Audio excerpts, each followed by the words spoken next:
Assalamualaikum warahmatullahi wabarakatuh. Yang saya hormati Bapak Khalid selaku dosen pengampu mata kuliah Teknik Keandalan dan Perawatan dan teman-teman semuanya.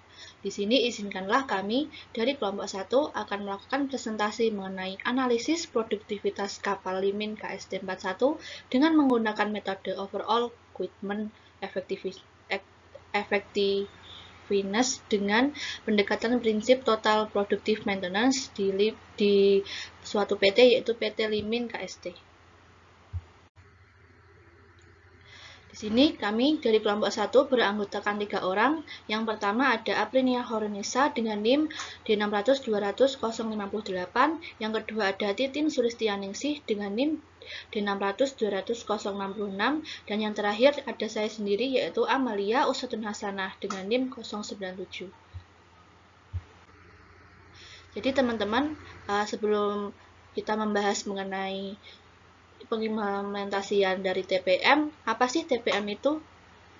Jadi seperti gambar yang tertera di bagian atas ini, jadi ada TPM itu ada dari berbagai macam gabungan, ada antara cost, limit time, safety, moral, production, dan quality. Jadi seperti namanya, TPM merupakan kepanjangan dari Total Productive Maintenance. Jadi total sendiri yaitu mempertimbangkan aspek semua karyawan, dari manajerial sampai operator. Kemudian ada produktif, yaitu upaya pemeliharaan dengan kondisi tetap berjalan. Yang ketiga ada maintenance, yaitu memelihara dan menjaga peralatan dengan pembersihan, pelumasan, dan memperhatikan keabnormalan mesin. Jadi di mana suatu pemeliharaan untuk menjaga kayak mesin-mesin di suatu perusahaan tersebut agar dapat berjalan dengan normal. Jadi di dalam TPM di dalam suatu TPM tersendiri itu ada pilar pendekatan untuk implementasinya. Di antaranya itu ada autonomous maintenance, yaitu pemeliharaan otonomus. Kemudian ada focus maintenance, yaitu pemeliharaan yang terfokus. Planned maintenance, yaitu pemeliharaan terencana. Keempat, quality maintenance, pemeliharaan kualitas. Yang kelima, training dan education, yaitu pelatihan dan pendidikan. Kemudian ada safety, health, and environment, yaitu keselamatan, kesehatan, dan lingkungan. Ketujuh yaitu ada office, TPM dalam administrasi. Yang terakhir yaitu development management. Jadi pilar-pilar dari TPM ini nantinya akan menjadi pendekatan dalam kasus yang telah kita ambil di suatu PT yaitu PT KST.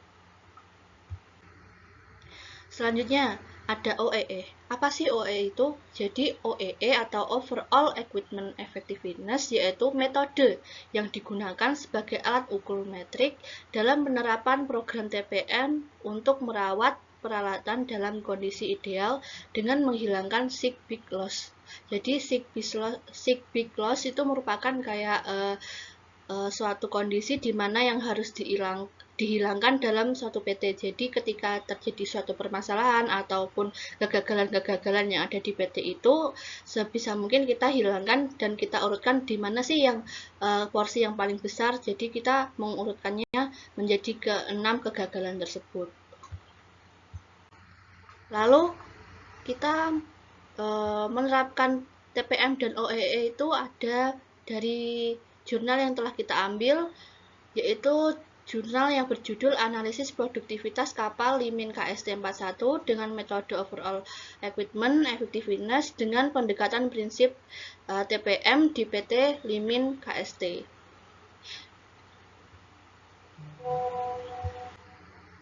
Selanjutnya yaitu ada pendahuluan.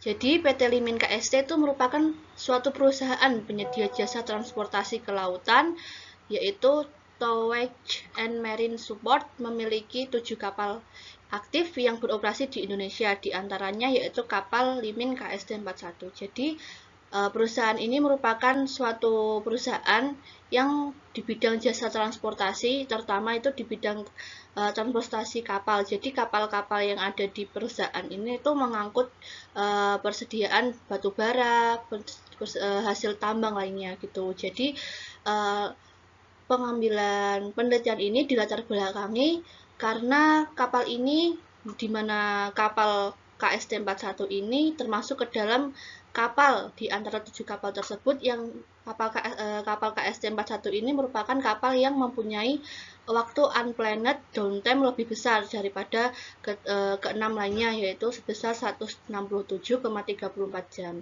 Maka dirasa untuk produktivitas kapal ini tidak optimal, sehingga tujuan dari penelitian ini yaitu karena perusahaannya juga belum mempertimbangkan kerugian dari segi waktu kapal beroperasi, maka peneliti melakukan perhitungannya dengan menggunakan metode OEE tadi, lalu untuk merekomendasikan perbaikan agar dapat dilakukan untuk meningkatkan produktivitas kapal dengan pendekatan TPM. Metode penelitian yang diambil yaitu menggunakan data yang diteliti, di mana data tersebut nantinya akan fokus pada kapal KST 41. Data yang digunakan berupa data daily operation log periode Desember 2019 sampai dengan November 2020. Data tersebut diperoleh dari operation superintendent dan technical superintendent dari PT Liman KST tersebut. Kemudian kita setelah memperoleh data satu periode tersebut, kita hitung menggunakan perhitungan OEE, kemudian dihilangkan kerugian utamanya tadi menggunakan sig-big loss terakhir, kemudian dilakukan menggunakan pendekatan TPM. Mungkin selanjutnya akan dilanjutkan oleh rekan saya. Baik, selanjutnya saya, Titin Sulistianisi, dengan NIM D600-2066 akan melanjutkan presentasi tentang hasil penelitian dari jurnal yang kami review. Oke, yang pertama, di sini kita akan membahas tentang OEE terlebih dahulu. Jadi OEE itu adalah Overall Equipment Effectiveness. Jadi perhitungan OEE ini digunakan untuk melihat seberapa tingkat efektivitas suatu alat digunakan dalam sebuah lini produksi. Dan OEE sendiri sering dimanfaatkan untuk analisa TPM atau Totality Productive Maintenance. Di situ kita bisa lihat persentase OE-nya itu seberapa untuk menganalisa TPM-nya. Nah, di sini beberapa yang dibutuhkan untuk perhitungan OE itu ada 3, yaitu ada availability, ada performance, dan juga rate of quality. Nah, yang pertama di sini bisa dilihat ada availability. Availability ini diperoleh dari perhitungan operating time, waktu operasinya, per loading time, waktu dia bekerja aktifnya, dikali 100%. Karena nantinya yang dihasilkan itu adalah persentase, dalam bentuk persentase. Nah, di sini diperoleh hasilnya adalah 99,23%. Nah, semua perhitungan ini kita peroleh dari jurnal yang kami review. Kemudian yang kedua adalah perhitungan performance, ya, atau kinerja dari mesinnya. Pertama itu output dikali dengan ideal cycle time per operation time atau waktu beroperasinya. Nah, untuk outputnya di sini, output dari perusahaan ini menghasilkan 13 trip selama 1 minggu kerja. 1 minggu kerjanya itu adalah 40 jam, yaitu 5 hari kerja dengan 1 harinya itu 8 jam. Jadi 5 kali 8 yaitu 40 jam. Dan di sini untuk operation time-nya adalah 730,56 jam. Sehingga diperoleh hasil performance rate-nya adalah 71,18%. Oke, selanjutnya adalah perhitungan quality rate-nya, rate of quality-nya. Nah, di sini rate quality ini digunakan untuk melihat keuntungan atau tingkat kerugian suatu perusahaan itu berdasarkan berapa banyak sih produk cacat dalam 1 kali produksi. Nah, di sini bisa kita lihat ya, output dikurang losses per outputnya. Jadi, losses di sini disebut juga defect-nya. Nah, karena pada jurnal itu disebutkan bahwa tidak terjadi pengulangan produksi pada produknya, berarti dianggap tidak ada kecacatan. Maka di sini kita tuliskan 0 trip. Sehingga quality yang diperoleh adalah 100%. Artinya quality-nya benar-benar tidak ada defect pada produksi periode ini. Nah, kemudian untuk perhitungan OEE, seperti yang sudah saya sebutkan sebelumnya, kita membutuhkan 3, yaitu availability, performance, dan juga rate of quality. Di sini dari ketiga perhitungan yang sudah kita lakukan tadi, kita kalikan, yaitu mendapatkan hasil 99,25% pada availability-nya, kemudian dikalikan performance yaitu 71,18 dan rate of quality-nya 100%, sehingga mendapatkan hasil nilai OEE-nya itu 70,63%. Nah, untuk perhitungan yang kita lakukan ini adalah untuk periode Desember, bulan Desember tahun 2019. Oke. Nah, berikut ini merupakan tampilan perhitungan atau hasil perhitungan yang telah dilakukan oleh peneliti yang ada di jurnal dalam periode 1 tahun, yaitu pada periode Desember 2019 hingga November 2020. Bisa dilihat ya teman-teman, untuk periode 1 tahun ini masih ada yang dia itu ratingnya cenderung di bawah 85%. Jadi rate-nya itu antara 70% sampai 84% saja untuk nilai OEE selama 1 tahun. Oke, selanjutnya di sini ada tabel unplanned downtime. Nah, dalam downtime yang tidak terencana ini itu ada didasari dari 6 big losses atau faktor terbesar yang menyebabkan kegagalan. Di sini dalam 1 tahun itu ada 3 ya yang disebutkan di sini dalam tabel ini, yaitu ada failure and repair, yaitu kegagalan dan juga waktu perbaikan. Di sini dapat dilihat bahwa sebenarnya dalam 1 bulan itu masih kategori standar ya, 1 hingga 3 jam. Tetapi pada bulan April, Juni, Juli, Agustus itu cenderung sudah mulai banyak, apalagi di bulan Mei. Nah, ini hingga 46 jam dan juga Juni ini 32 jam. Itu cukup besar dalam waktu 1 bulan. Kemudian untuk waktu setup dan adjustment, nah ini pada bulan awal-awal ini masih cenderung standar, yaitu hanya tidak melebihi 2 jam begitu. Ini kategori sampai November ini paling tinggi 2 jam, tetapi pada bulan April ini ada 8 jam untuk waktu setup dan adjustment ini. Kemudian pada idling atau minor stoppage yang artinya waktu alat itu tidak berfungsi ya, adanya berhenti berproses, entah itu karena perbaikan atau material yang sudah habis seperti itu, sehingga adanya idle.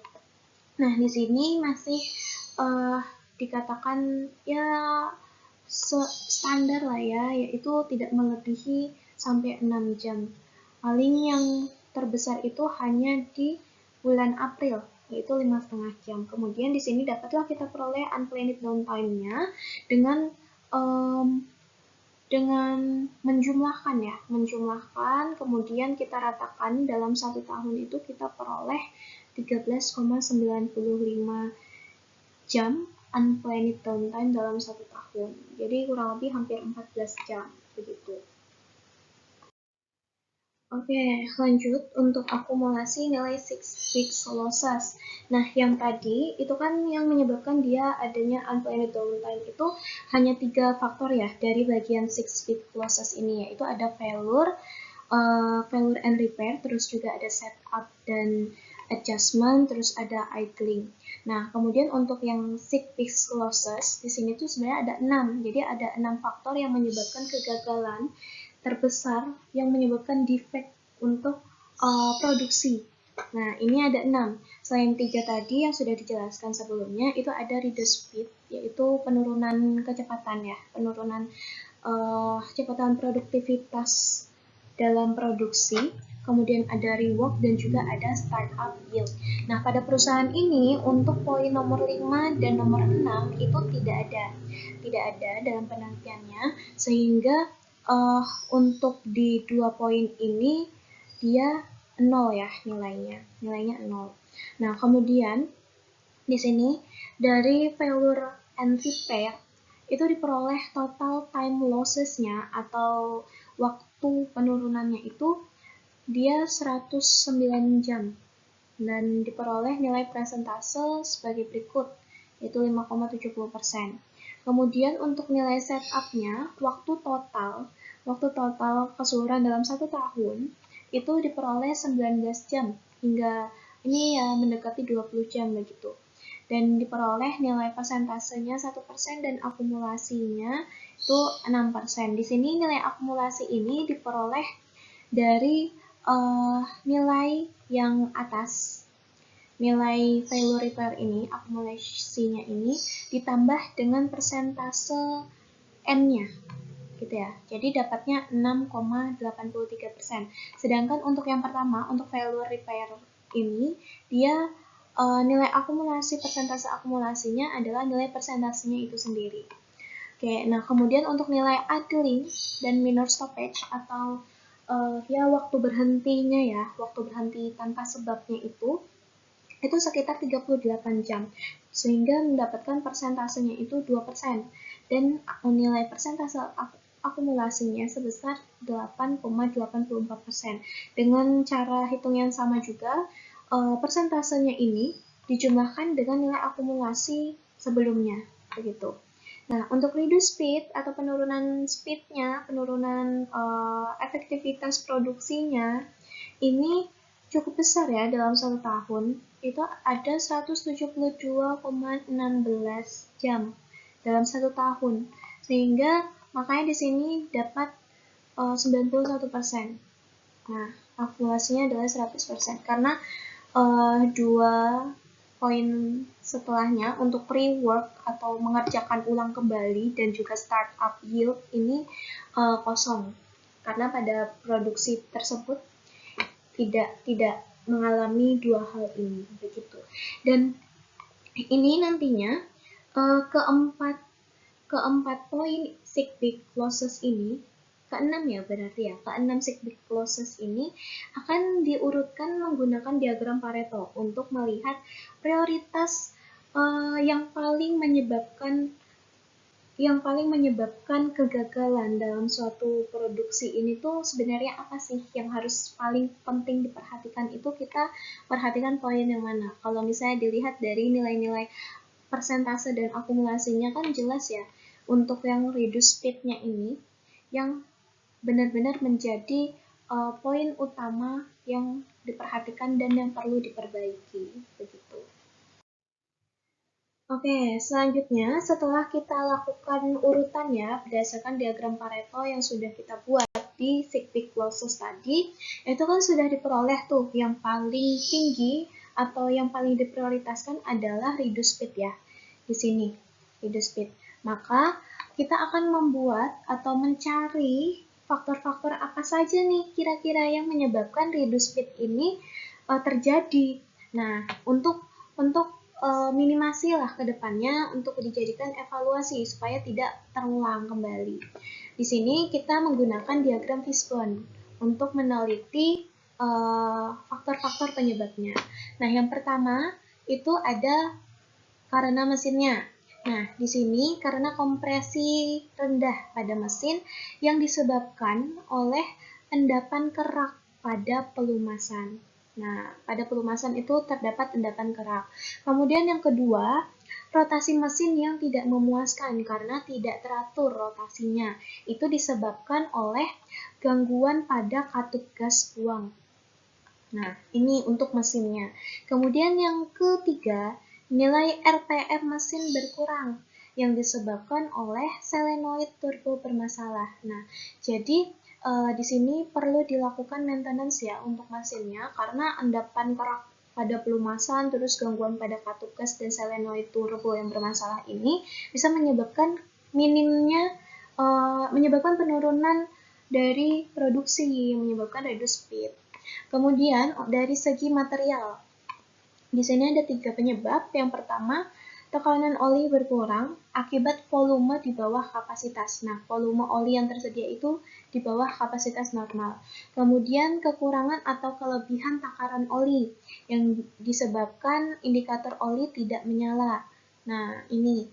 Jadi, dalam produksi di kapal ini, dia tuh butuh takaran oli yang sesuai, nggak lebih, nggak kurang.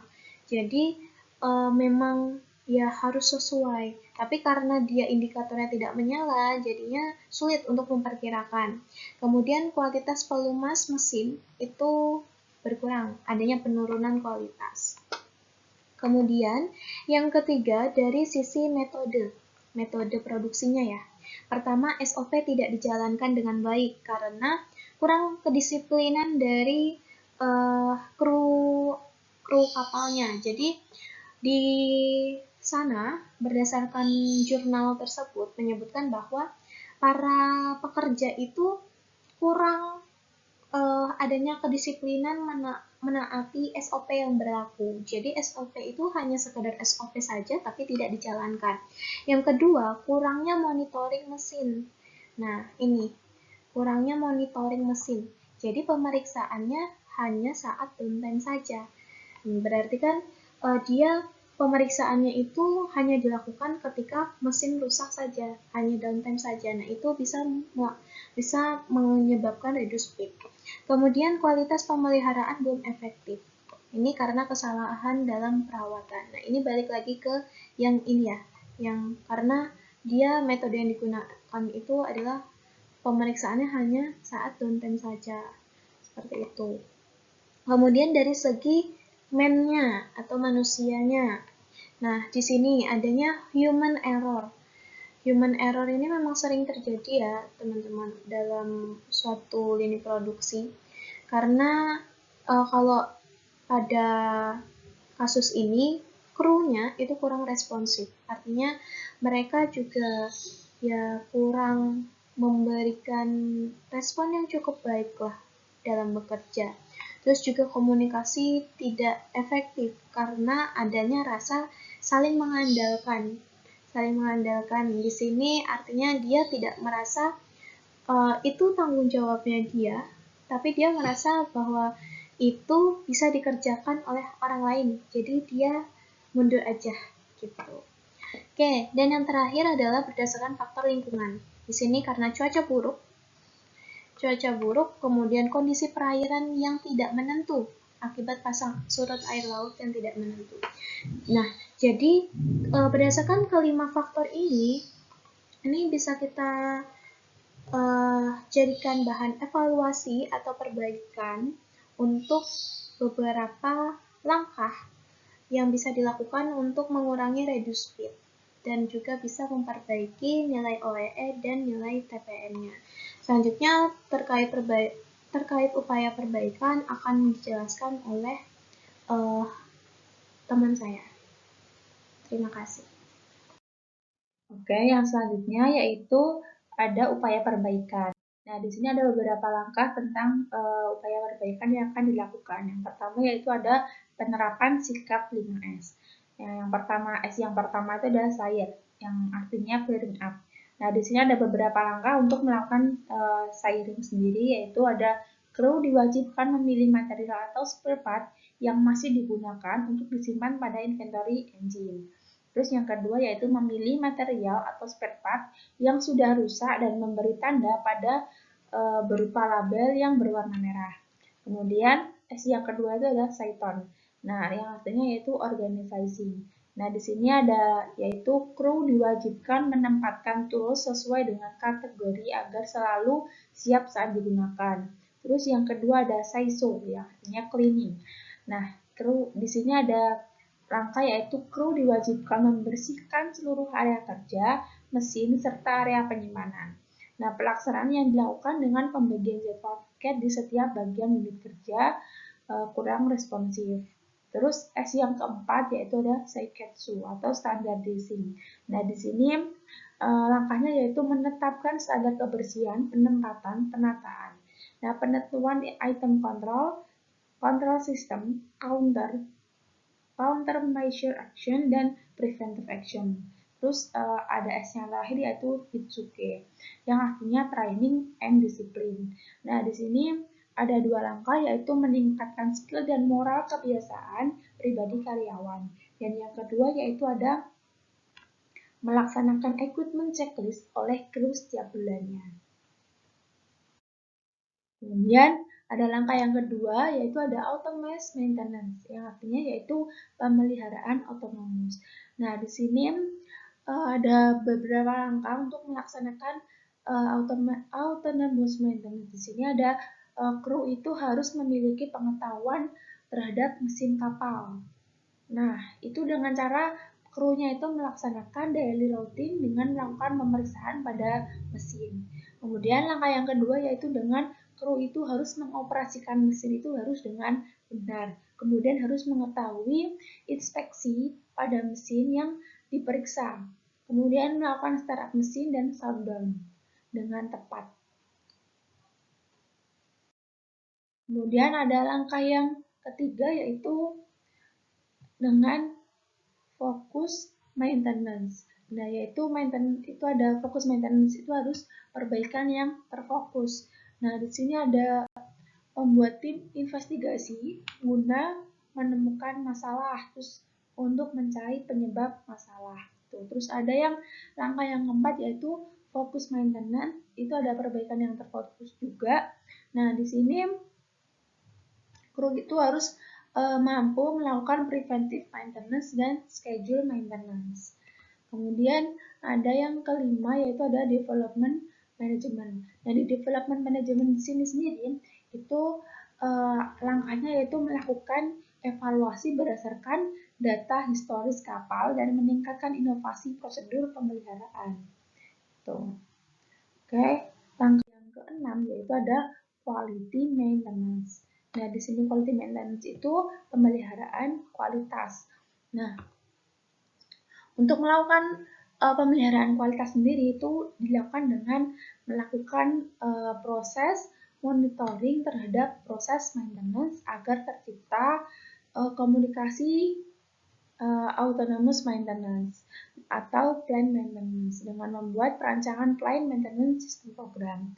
Terus yang selanjutnya yaitu ada menjalankan ketentuan peraturan untuk mengoperasikan kapal yang telah ditetapkan konvensi International Maritime Organization. Nah, terus ada langkah yang ketujuh yaitu ada training and education atau pelatihan dan pendidikan. Nah, training ini dilakukan secara rutin sebelum kru itu bekerja di kapal. Tuh. Oke, terus ada langkah yang selanjutnya yaitu ada safety, health, and environment. Nah, di sini ada keselamatan, kesehatan, dan lingkungan. Nah, di sini langkahnya yaitu kru itu di atas kapal melakukan training dan sosialisasi oleh QHSE dan pelatihan safety drill serta mendiskusikan usulan perubahan safety manual dan prosedur. Kemudian langkah yang terakhir yaitu ada Office TPM dalam administrasi. Nah, di sini TPM dalam administrasi sendiri itu sangat penting untuk meningkatkan efisiensi administrasi dan dokumentasi. Nah, yang gunanya untuk memonitoring kegiatan dan support software tools. Gitu. Oke. Kemudian selanjutnya ada kesimpulan. Nah, di sini ada beberapa kesimpulan tentang hasil dari review jurnal yang telah kami review ya. Di sini ada yang pertama yaitu hasil dari tingkat efisiensi kapal pada periode Desember 2019 sampai dengan November 2020 itu berkisar sekitar 71,8% sampai dengan 87,66% dengan rata-rata nilai sebesar 79,75%. Nah, dengan faktor losses atau terbesar menurunnya performa kapal Linen KST-41 adalah reduces speed sebagai peringkat pertama dengan time losses itu sebesar 91,16% atau setara dengan 1725,16 jam. Kemudian kesimpulan yang kedua itu ada perbaikan yang dilakukan dengan menerapkan preventive maintenance, corrective maintenance, dan schedule maintenance dengan menjalankan daily routine, Saturday routine, monthly maintenance, dan six month maintenance oleh kru di atas kapal sesuai dengan rencana perawatan dalam plan maintenance system, terutama melakukan schedule air sampling. Kemudian yang nomor 3, kesimpulan nomor 3 yaitu ada penerapan perbaikan dengan pendekatan TPM itu mampu menurunkan nilai reduce speed-nya yaitu sebesar 1474,63 jam. Dengan demikian, pada periode Januari sampai dengan Maret pada tahun 2021, nilai OEE-nya ini mengalami peningkatan sebesar 87,83%. Nah, dengan rata-rata kenaikannya itu sebanyak 6,53% per bulannya. Nah, sehingga nilai tersebut itu sudah memenuhi standar OEE perusahaan yang itu sebesar 80%. Dan persentase standar Japan Institute for Plant Maintenance atau JPM itu sebesar 80%. Oke, terima kasih. Itu tadi yang dapat kami sampaikan. Apabila ada salah kata, kami mohon maaf yang sebesar-besarnya. Terima kasih. Sekian. Wassalamualaikum warahmatullahi wabarakatuh.